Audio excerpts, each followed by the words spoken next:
रात के बज रहे हैं 2:20 और मैं और मेरी बेटी दोनों जाग रहे हैं।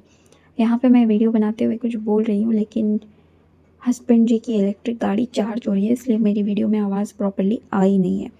मैं ये कह रही थी कि अब मैंने यहाँ से सोच लिया है कि रमज़ान मतलब ईद तक मैं 2 बजे रात तक जागूँगी, सारे काम ख़त्म करके ईशा की नमाज़ पढ़ के कुरान का एक रुकू ही क्यों ना सही पढ़कर हर साल की तरह रमज़ान में 2-3 कुरान कंप्लीट करूँगी इंशाअल्लाह।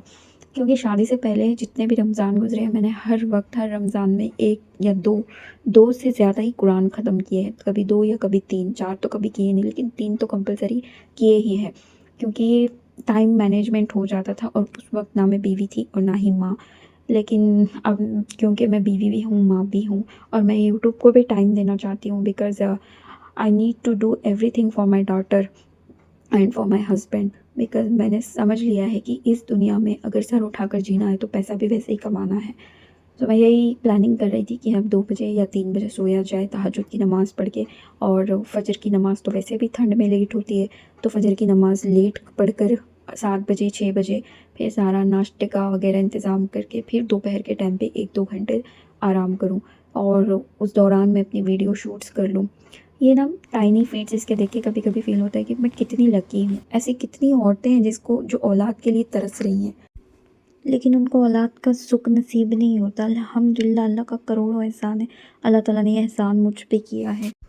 यही सब कुछ सोचते हुए फ़जर की नमाज़ के बाद फिर से मैंने शूट करना स्टार्ट कर दिया, और मैंने पिछली रात फ्लिपकार्ट से 2-3 रैम्पर्स ऑर्डर किए थे फॉर माय बेबी, बिकॉज़ इसी मौसम में ये सब कुछ अच्छा लगता है। और 2 रैम्पर्स की शूट तो मैंने दिखा दी, और ये एक इसको पहना भी दिया है, पहना के शूट भी कर रही हूँ। माशाल्लाह बड़ी प्यारी लग रही थी, और इसका फैब्रिक भी मुझे बहुत ज़्यादा पसंद आया। अंदर से इतने प्यारे हैं, गर्म हैं, कलर्स भी अच्छे हैं।